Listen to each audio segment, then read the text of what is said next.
एक गांव में एक बड़े अच्छे महात्मा आए। गांव वालों ने सुना भी महात्मा जी बड़े अच्छे हैं, सत्संग करते हैं, बहुत बढ़िया प्रवचन करते हैं।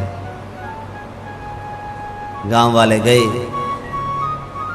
महात्मा जी के पास में, बोले महाराज जी हमारे गांव में आज सत्संग करावनी है, कथा करावनी है बढ़िया। तो महात्मा जी ने कहा ठीक है, व्यवस्था की, बढ़िया सुंदर पंडाल वगैरह बना करके सब लोग आ गए, बैठ गए। महात्मा जी ने कहा कि भाई सबसे पहले भगवान के बारे में पूछा, भगवान को जानते हो? तब कौन कह नहीं जानते हैं? हाँ महाराज जानते हैं, भगवान को तो जानते हैं। तब तो भगवान को मानते हो कि नहीं मानते हो? बोले हाँ भगवान को मानते हैं, भगवान को मानते हैं, जानते हैं तब तो मानते हैं। तो महात्मा जी ने कहा जब जिसको जानते हो उसके बारे में कहने से कोई फर्क नहीं, क्या कहें। जब आप देखो किसी चीज के बारे में आप पहले से जान रहे हो और उसी चीज को दोबारा बताएं तो आपको क्या फायदा होगा। तो महात्मा जी ने कहा जानते हो तो फिर जानो ठीक है, और वहां से उठ करके चल दिए सीधे ही चुपचाप। सब लोगों ने कहा महाराज थोड़ा प्रवचन तो दीजिए। बोले किसके बारे में? आप तो जान रहे हो भगवान के बारे में, आप क्या दें प्रवचन। तो संत ने निकल गए वहां से। अब गांव वालों ने सोचा कि भाई महाराज जी को सत्संग तो कराना, क्योंकि सुना है बहुत बढ़िया सत्संग करते हैं।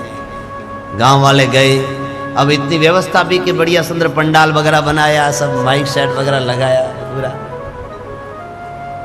तो गांव वाले शाम को जहां महात्मा जी बाहर जंगल में रुके हुए थे वहां गए और कहा महाराज जी आप चलिए, कल के लिए आप एक बार आप प्रवचन करने के लिए चल दीजिए। पर गांव वालों ने पहले सलाह करी कि अगर महाराज जी पूछेंगे भगवान के बारे में तो क्या कहेंगे।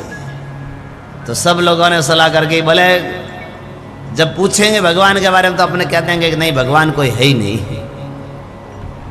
भगवान नाम की कोई चीज है ही नहीं, इसलिए आप जिसके बारे में हम नहीं जानते उसके बारे में बताइए। दूसरे दिन वापिस महात्मा जी को लेकर के आए और सब एकदम सत्संग सुनने के लिए बैठे हैं। महात्मा जी ने सत्संग पर मंच पर जा करके सबसे पूछा, अरे भाई भगवान है कि नहीं है? तो सबने कहा महाराज भगवान कोई नहीं है यहाँ पर, इसलिए आप प्रवचन दीजिए। महात्मा जी ने कहा जब कोई चीज है ही नहीं, पहले से आपके मन में तय हो गया, तो उसके बारे में प्रवचन देने की क्या जरूरत है? जब हो तो बताएं, आपने पहले ही सोच लिया है ही नहीं तो आप प्रवचन क्या दे। और निकल गए वहां से वापस। गांव वाले परेशान हुए, बोले ये महात्मा जी बड़े विचित्र हैं, हम इससे सत्संग सुनना चाहते हैं और ये सत्संग करने करते हैं। पर गांव वालों ने कहा इनसे कराना जरूर है। दूसरे दिन गांव वालों ने मीटिंग की शाम को। बोले कल क्या? बोले आधे लोग कहेंगे है और आधे लोग कहेंगे नहीं है। ये जब महात्मा पूछेंगे तो ये दोनों ही कहेंगे आधे आधे नहीं। तो दूसरे दिन जब सत्संग हुई और महात्मा जी ने पूछा, बोले भगवान? बोले हाँ महाराज भगवान है।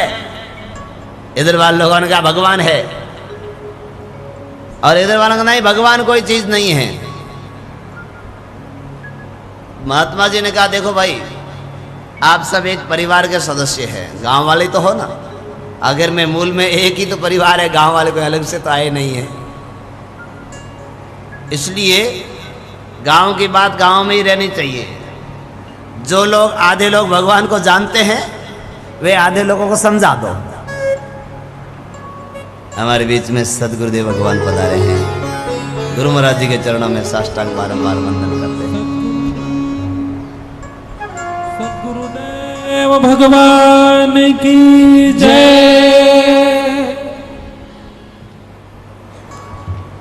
तो भाई महात्मा जी ने कहा गांव की बात गांव में रहे तो ठीक है, आधे लोग नहीं जानते हैं तो जो जानते हैं उनको बता दीजिए।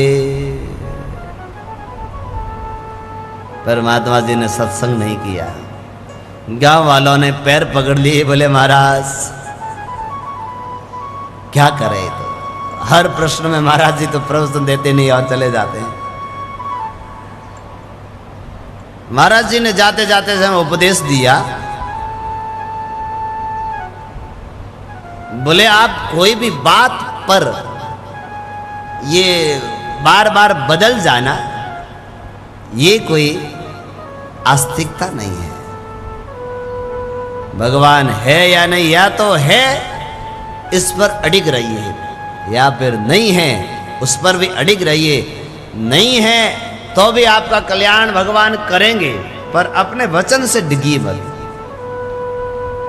आस्था जिधर हो आपकी अच्छे हो, चाहे आप भगवान को किसी रूप में मानो, गुरु के रूप में मानो, किसी मूर्ति के रूप में मानो, ब्रह्मा जी के रूप में, विष्णु जी के रूप में, शिव जी के रूप में, माँ भगवती के रूप में, गणपति के रूप में, अरे अपने कुल देवी जो आप कुल की पूजा करते हैं, कुल देवी की, उसके रूप में मानो। पर मान्यता में आपका संदेह नहीं होना चाहिए। जो आपने मान लिया उस पर दृढ़ रहना। गंगा गए तो गंगादास और जमुना गए तो जमुना दास। आज इधर महात्मा जी के बाद बढ़िया लगा तो चलो महाराज जी दीक्षा लेवनी है, क्योंकि महात्मा जी बढ़िया है। फिर अटम बटे के आगे बोले ए महाराज जी बहुत बढ़िया है, बढ़िया प्रवचन देवे है, चलो यूं भी मंत्र ले लो। तो ऐसे मंत्र लेते लेते लेते जीवन बीत जाएगा और आस्था कहीं पर भी नहीं बनी तो कल्याण होने वाला नहीं है।